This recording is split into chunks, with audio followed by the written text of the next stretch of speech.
కోస్తాంధ్ర, యానాం, తమిళనాడు, రాయలసీమల్లో రాబోయే వారం రోజుల పాటు భారీ వర్షాలను సూచిస్తోంది భారత వాతావరణ శాఖ.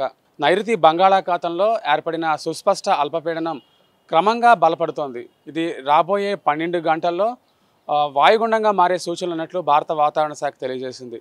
ఇది ప్రస్తుతం తమిళనాడు తీరానికి దగ్గరలో కొనసాగుతోంది. దక్షిణ తమిళనాడు, అలాగే ఉత్తర తమిళనాడు, అలాగే దక్షిణ కోస్తాకు ఆనుకొని ఇది కొనసాగుతోంది. తదుపరి 12 గంటల్లో ఇది తీరాన్ని దాటుతూ ప్రవేశించవచ్చని చెప్పి వాతావరణ శాఖ అధికారులు తెలియజేసిన పరిస్థితి ఉంది.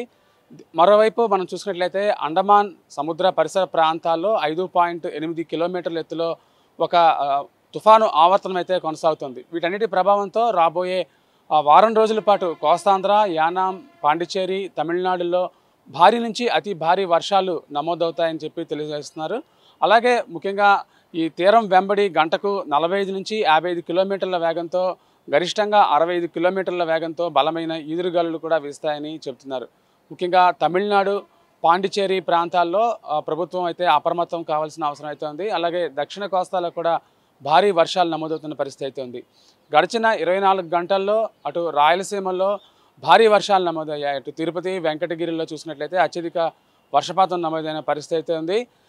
దక్షిణ కోస్తాలో ముఖ్యంగా ఉత్తర కోస్తాపై పెద్దగా ప్రభావం లేకపోయినప్పటికీ దక్షిణ కోస్తాలో భారీ వర్షాలు, చాలా చోట్ల విస్తారంగా వర్షాలు కురుస్తాయని నిపుణులు హెచ్చరిస్తున్న పరిస్థితి ఉంది. వీడియో జర్నలిస్ట్ సత్యతో Murthy, VBC on TV, Visakhapatnam.